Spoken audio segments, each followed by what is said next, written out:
All righty, Coach Day, thank you very much for spending a little time here. We'll go through one question at a time. We should be able to get everybody. So let's start first with Dave Biddle. Dave, go ahead. Thanks, Mike. Hi, Ryan. I know you love these types of questions, but I'm going to ask one anyway. Can you go through some guys maybe that haven't played much for the Buckeyes during their career so far that have really caught your eye so far this spring? Oh boy. Yeah, like you said, I don't know, where do I start? And then I'll leave somebody out. So that's why I don't like these questions. There's been, let me kind of go through and look here. I mean, there's a lot to go over. So it'd be hard. I'd love to kind of do that, but I know I'm going to leave somebody out and someone's going to get upset or whatever. So I'll just leave it at this. I think a lot of guys are getting better because we're practicing.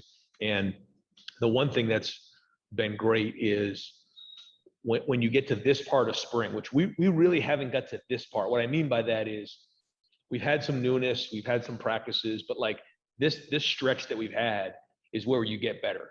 Where it's not the spring game, it's not the beginning of camp, it's hard, it's work. We're working through. Some guys are bumped and bruised, and this is where you get better. And so guys are getting better across the board. So I apologize, Dave. I just don't want to call anybody out because then I'll forget somebody and they'll get upset. I thought I'd take a chance. Thanks. Yeah. All good. All right, we'll go next to Nathan Barrett from Cleveland.com. Ryan, what have you seen from Marvin Harrison Jr. this spring that made him the first offensive freshman to lose his stripe this year? A lot of discipline, excellent attention to detail with his routes. Somebody who cares a lot. He's in here after hours. He's here early in the morning. He takes a lot of pride in his work, and he's making plays. Again, just a freshman who has a long way to go, but early impressions have been excellent. All righty, next up, Steve Hillwagon, 247. Hey, Coach. Interesting watching the quarterbacks. We got to see a little bit of the red zone drill today, and seemed like they were making some pretty good progress there. And Harrison on the receiving end and Wilson both seemed like they were heavily involved down there. Just how critical is it, finishing off drives? I know that was an issue at times in the past. I don't know, what's your thought, I guess, about how those guys are progressing in that important phase of the offense?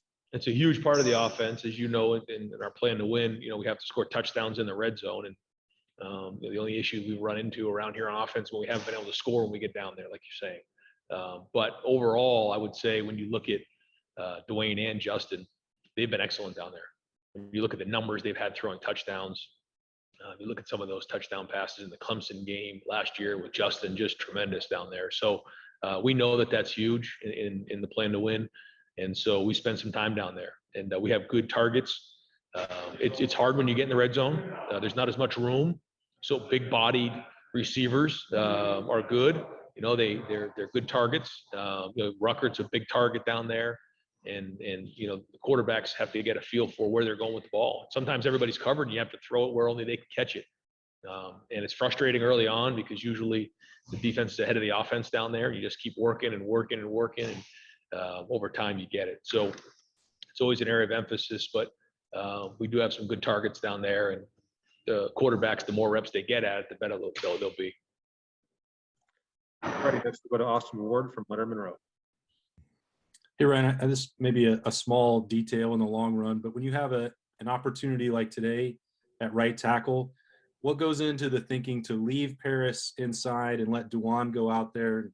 How do you, why manage it that way? What went into that thought process? Yeah, we move guys around all the time, and Paris has been doing a great job at guard, but at any point we can move him over as well. And Dewan's played some guard, so Enoch Viamahe's moved around some. So, we'll just kind of keep moving and shaking, and what we do one day will change the next, because the versatility is a huge value for us. And so, we kind of interchange those guys. Thayer's done some different things over his career. Matt Jones has moved around. So it's just something that Stud will kind of mix and match as the spring goes on to get those guys some reps, because you just never know where guys could be. And so we do like the fact that Paris is making great progress at guard.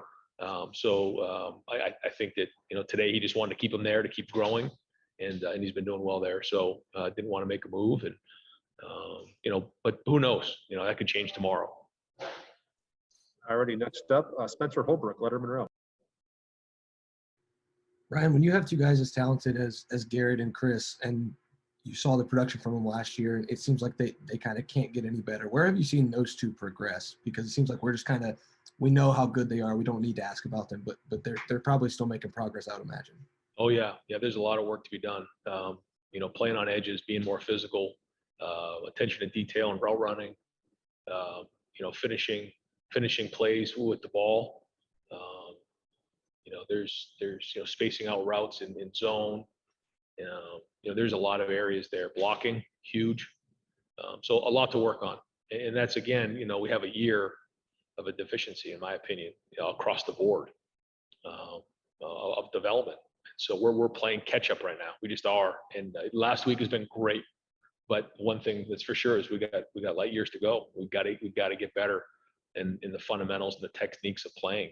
We just have some young guys, which we do every year, and that's a good thing. The good news is they're talented, but we got to keep playing football. And the more we can play, the better off we're going to be. And those are two guys who have played a lot of football here, but still a lot of improvement in different areas. And Coach Hart has made that clear, the different emphasis areas. But across the board, we've been saying in the spring we want to get better fundamentally and technique-wise. There's nobody who's, above getting better in those areas. I mean, shoot, there's 10, 12-year vets in the NFL that need to improve in different areas. And so we'll just keep challenging them to get better. All righty, we'll go next to Bill Rabinowitz from the Columbus Dispatch. Hi, Ryan. Obviously, this is the last week of spring practice. You've probably been able to make some kind of determinations. What are the things, maybe one thing you're happiest about, one thing you're still most concerned about, and maybe a couple things you really want to see Saturday? Yeah, let's see. Most happy about, I would say, is our attitude, the effort. I think that we've done a good job recruiting, so I think we have some talent. I really like the guys, just in terms of their leadership, the way that their energy is on the field. I think the biggest concern I would have is just that, we're, in terms of playing the game, we missed the whole half a season last year. Again, we didn't have a preseason and we didn't have bowl practice. All those things we're behind playing the game. There's just so many guys last year that missed a lot of reps, and we miss those linebackers. We miss, we're going to miss Justin. We're going to miss some veteran guys that not only had great leadership but just had a lot. They played a lot of football around here. Luke Farrell played a lot of football. So that's my concern, especially when we go into the season, because we jump right into conference play with Minnesota and then quickly turn around and play Oregon at home the first two games of the season. So I'd say probably that's my biggest concern. As we get into the spring game, things I want to see, just improvement, just continually getting better. And I wish we had another 15 practices here in May, but we don't. So once spring practice is over, there's a couple discretionary weeks in there. We get through finals. Guys kind of rest up a little bit, and then we jump into the summer, and we got to hit the ground running. We can't lose any days, any weeks as we head into August. Thank you. All righty, we'll go next to Patrick Murphy, 247. Ryan, Nathan asked you about Marvin Harrison, but Travion Henderson also lost his black stripe. What have you guys seen from him? What was the thinking there, showing you that he was ready to have that taken off? Yeah, still really young, didn't play last year, hasn't played football in a while. That's the other thing. He and a few of other guys who are young, freshmen last year he didn't play high school ball. So, and then some of the guys who didn't play this past year who are sophomores, but he has done a good job. He's had a good attitude. He's got a good work ethic. He's done everything right so far. Now he's still got to, play more and learn, and every day. He needs 1 million reps, but the talent is there. The work ethic is there. I think he's going to have a really bright future here. He's done everything we've asked him to do so far. He's flashed at times already. So excited to see what that looks like during the spring game. All righty, we'll go next to Tim May from Letterman Row. Yeah, thank you very much, Mike. I was wondering, Ryan, do y'all work on sort of a flow chart through the spring about you want to be here at this point? And I know there are little hiccups that come along the way, but how far are you along on that flow chart? It looks like you're talking about this week, y'all are actually getting some things done, you moved more into the playing football part. But and then number two, format wise, Saturday, what's it going to be like? If you thought about that yet? Yep. Yeah, great question. I think every year is different. And I think this year is different than any year that I've been here. And it's been such a focus on fundamentals and techniques and all those things, and not really so much about anything else. And even our older guys, they're playing a lot of football. And so we wanted to focus on that early on. And then, like you said, as we got into the second phase of spring ball, we want to start playing more football, some situational things, and start to get these guys these reps to kind of callus them up and toughen them up, and really get a feel for the game and diagnose plays on defense and get the right fits on offense, those type of things. So where are we at? I don't know in that process. It's still the question that keeps you up at night. In terms of Saturday, I think the plan right now is, and a lot of it has to do with injuries, guys, being sick or whatever. But I think the idea is that we're going to break up the team to a scarlet and gray, at least for a half of football, and then and try to play that the best we can. Whether we tackle or not, that's yet to be determined. We'll decide that probably midweek. But at the very least, we'll do a thud and split the team up and play at least a half of football. And then we may need to get some guys out of there and then kind of go into the second half in a little bit more of a controlled scrimmage atmosphere. Thanks, man. Yep. All righty, next up, Joey Kaufman, Columbus Dispatch. Ryan, as far as the quarterbacks go, I know this comes up every week, but any separation at all? It seemed like CJ is still going first in those quarterback drills, although it just may be the day that we're watching. No, we've been rolling that. And guys have had good days. Guys have had not so good days. Guys have good reps, not so good reps. And that's what happens when you have young quarterbacks. There's a lot to improve on with all three guys. They need 1 million reps. And no, I mean, the minute you think one guy's taking a step forward, he does something foolish, and then somebody else will make a play, and then they're coming on, and then it flips the other way. So, but that's expected, and you know that going in. And the other part of it, I think they've done a good job, though, is they're not trying to force the action. They're not trying to win the job every day, and that's huge. So there's been good progress there, but still a long way to go. All righty, next up, Clay Hall, WSYX. Hey, Ryan, now that the precedent has been set for 2 questions, no, I'm kidding. Answer either one of these. What's your advice for Eddie George becoming a head football coach? What doesn't he know? Or what's the percentage in Justin Fields having another workout for the 49ers after he performed so well in the pro day? So what are the chances that he'll have are you talking about Eddie George? No, about Justin, you said. Justin, I mean, should he embrace another chance to throw this week, I guess, against the 49ers? Is that correct? Oh, yeah. Yeah, I mean, Justin's he's going to do whatever people ask him to do. And if there's an opportunity to get in front of more guys to go throw, then, I'm sure he's going to embrace that. That's just the way he is. No, in terms of Eddie George, I saw that yesterday. I was really excited for him. He and I have had some great interactions, and he'll do great. He will. I mean, it's coaching is a challenge in different areas, but he loves football, and I think a lot of young men will be impressed with his background, and I think he's got a lot to offer the game. So excited to see how that goes. Thank you. All righty, we'll go next to Tony Gerdeman, Buckeye Scoop. Ryan, regarding Jackson Smith and Jigba, where is he in relation to the Chris Olave, Garrett Wilson kind of trajectory? Because we saw him out there with the ones, and we know how good he was as a freshman. Is he in that same progression? Oh, well, I mean, I think that he had a good year last year, but now he's got to take the next step. We want him to be in the mix with the first group, and he can do so many great things. It just needs to be more consistent, but we're excited about this year. He's had a good, solid spring. He needs to now have a great summer so we can have a great preseason going into the year. But he flashed. He made some really nice catches today. I think he's really coming on. Done a nice job blocking on the perimeter. which is huge for us. That was a huge emphasis coming off of last year that we've got to improve on. So excited to see where it goes, and we're hoping that he takes the next step. All righty, next up, Doug Lemarese, Cleveland.com.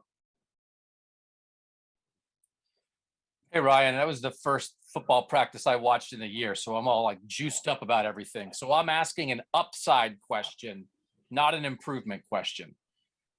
With Chris Olave, Garrett Wilson, and Jeremy Ruckert, the talent they have, the number of snaps they've played, you watch those guys, you could put those guys in an NFL camp and they could compete if they had wanted to do that. What's the possibility for an offense with 3 veterans with that talent? I mean, you've watched their whole careers, you've watched them this spring. I know there are things they can still get better at, but what could happen when you have 3 guys like that coming back for a season? Well, there's pluses and minuses to everything. I think the positive is we have a lot of weapons, and it's going to be hard for teams to single up man to man certain situations, any of those guys, because they can be a mismatch. The negative is, I think they all want the ball. And so understanding that we're a team, there's only one football, and doing a great job when the ball's not in your hands is critically important. And we can't be selfish, and I think that the great teams who have had really great talent, they're team players and they are unselfish. And if they just keep working hard, they're all going to get theirs. And we have a young quarterback. So helping the young quarterback, whoever it is, giving him great pictures, making sure that they're doing all the little things to make his life easier, to give him confidence, especially early in the season, is going to be critically important. But like you said, there's great opportunity here, with that group, because they are all, like you said, are good players and have a chance to be great players. But you have to put it on the field every week, and they're practicing. That's the other thing I really appreciate about them. Chris has been a little sick here and there, but those guys have been practicing for the most part. Ruck's been out there, and Garrett's been out there. Jameson Williams been practicing really hard. Jackson's been practicing. The young guys are out there, and if they keep practicing, they're just going to keep getting better. And that's the thing that they bought into, which we got to keep growing on here in the spring. It's getting better. Thank you, Ryan. Yep. All righty, next we'll go to Bill Landis from The Athletic. Hey, Ryan, one quick one for you first, and then a longer one. Just on Nick Petit, is he a short-term, long-term deal? Is there any reason for him not being out there today? Yeah, short-term. It's a short-term. Okay. And then more generally with your offensive line, it seemed like that was a huge emphasis for you when you took over, not only adding more guys, but obviously developing the depth there too. 2 years into this, just how do you feel about where you are with that group? I feel great. I think we have a really good depth. We have a good group in that room. I think Stud's done a really good job of recruiting, and we have different shapes and sizes, and also have some versatility in there. And that's the other group we have right now. I think we have over 20 guys in that room with walk-ons and scholarship guys, and only 5 can get on the field. And so understanding that it's a team effort, and we're going to possibly roll some guys this year because we have a lot of talented dudes in that room, and so. Anyways, I think that things are going well. We've got to continue to develop some of the guys in there. That we have developed some guys into being good players, and it's fun to see where that's headed here this year, because I think we have a chance to have a really good room. All righty, let's go next to Dan Hope from 11 Warriors. Hey, Ryan, just specifically about Kyle McCord, as a guy going through his first spring as a true freshman, just what are the biggest areas in which you've seen him grow from when he came into his first practice to now going into this final week of a spring? I just think it's getting more and more reps and trying to get better with each play. The thing you can't do is you can't run every single play to all different coverages every practice. So what you have to do is you have to be able to play the plays in your mind and play with an imagination, put the work in off the field. Because if you can solve some of those problems on your own, not just when you walk in the building and when you're out of practice, you're going to accelerate your learning. And I think he's done a good job of that. I think he continue to get better at it because that's a huge part of the game. When we talk about some of the best in the game right now in the NFL, when you talk about the people who've had the most success with the Bradys and the Breezes and Rodgers and Russell Wilson, and to me, the thing that they've mastered is they know where they're going with the ball before it really even happens. When that ball hits their hands, they know where it's going for the most part. they've already played the game in their head, and they can make it look really easy. If you're catching the ball and trying to figure it out, or you're reacting, or you haven't thought through what your contingency plan is on a play, and you caught the ball and you haven't thought about it, and you're trying to figure out, well, if the corner comes on this blitz as you catch it, now what do I do? Not good. And so, we've been challenging the quarterbacks with that, and Kyle's done a good job so far. I mean, there's no way to speed up the process other than, do what we're talking about. So off to a good start, has a bright future. But like anything else, it's just going to take reps. All righty, we'll go next to Jeremy Birmingham, Leonard Monroe. Hey, Ryan, with confidence seeming to get, higher every day that the dead period's coming to an end at the end of May, has the NCAA given you guys any sort of guidance on what to expect with respect to camps and how you get to evaluate players that you haven't seen? I mean, I'm not even talking about like visits and, the social things, but for actual player evaluation, what is the mindset or the approach heading into June? Well, there's been a lot of talk, like you're saying, and heard different conversation about possibly being able to have some unofficial visitors on campus, limit that per day, and then possibly being able to actually work them out on a one-on-one basis while they're on campus. And so, we're just kind of waiting to see what that's going to look like. I know that there's been talk about doing official visits in June. And so we're kind of trying to plan accordingly and just wait for the green light on all that stuff. All righty, we got time for about 3 more. We'll go first to Whitney Harding. Whitney. Hey, Ryan, big news last week that fans are going to be allowed at the spring game. How exciting is this going to be for the guys? And also, how great is that as another preparation step to have those distractions in there and that extra juice that they're going to have to learn to temper? Yeah, it's going to be an adjustment phase again. We had to adjust with no fans, and then we kind of got used to that. Now we have to adjust to having fans again. So it's fun, though. Thank goodness that we're able to get some people in the stands. Looking forward to have our guys play in front of a crowd and get back to some normalcy here. So we're very, very excited about that. And it's going to be. We're hoping that we can get a packed house here.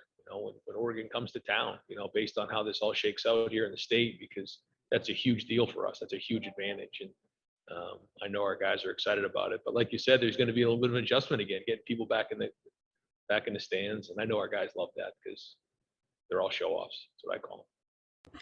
Thanks. All right, we'll go next to Sean Dunnigan, WBNS. Hey, Ryan, is this team where you expected them to be this far, this little bit into spring practice as you get ready for the spring game on Saturday? Yeah, it's a good question. I don't think I've had expectations. You always want to be further along than you are, always. So as a coach, you're always gonna, go home and be like, man, I wish we were better in this area. I wish we were better over here. I wish we were better over there. And I do. I feel like that all the time. So, but that's part of being a coach. And I want to be further along, but I do think a lot of progress has been made, and it's been a good spring. All righty, and our final question for today goes to Stephen Means, Cleveland.com. Stephen, go ahead. Brian, I'm sorry if this is kind of a weird question, but you guys get a lot of talent in here, 5-star, top 50, whatever, type of players in here. But when guys get here, do you see, I don't know, a common theme with guys who maybe just because there's talent, but then there's ready to play as a true freshman? Right. Kind of like with Jackson and Julian last year. Those are 2 really talented guys, but one just seemed a little bit more ready from day one. Do you see any common theme across any position where that is kind of the case of guys who are maybe equal in talent, but one might just be a little bit more ready for college football? It's a great question. It's a great question. It's something I'm going to take a couple of minutes to talk about because, like you said, when you come to Ohio State, typically you're highly recruited, and there's an expectation that comes with that. Sometimes for the player, but a lot of times for the parents and the people back home and the public. And to me, when guys come in, the number one thing they have to worry about is getting developed. That's it. And what one person's timetable is may be different than someone else's timetable, whether it's because of where they grew up, how they grew up, what they were exposed to, their physical makeup, their mental makeup, Maybe it's the position room. Who knows? There's a lot of things that come into play. And there's a fine line. You have to not wait around for anybody and have urgency to get on the field. But then you also have to have this thing, well, I know I have to get better every day, and have the mindset that I have talent, but I have to create skill and discipline in my life. And that's the goal. And I think sometimes guys can get a little derailed because, you know, they want it right now. You know, they want to play and get on the field right now and go. And sometimes they're ready, sometimes they're not. The faster they develop, the faster they create skill and discipline, the faster they get on the field. And that's really what it comes down to.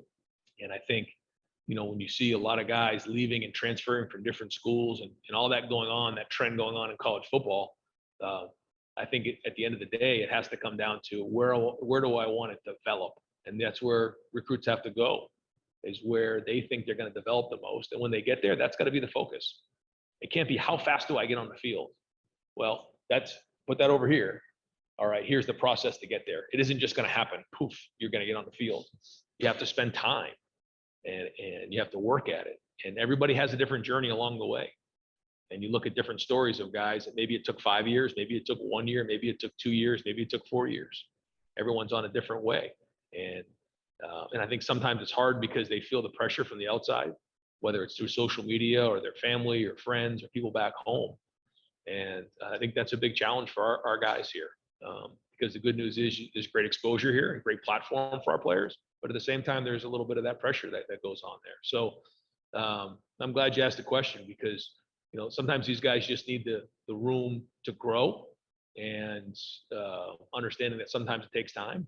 But on the other side of that, let's not wait around. Let's you know, try to get on the field as fast as you can.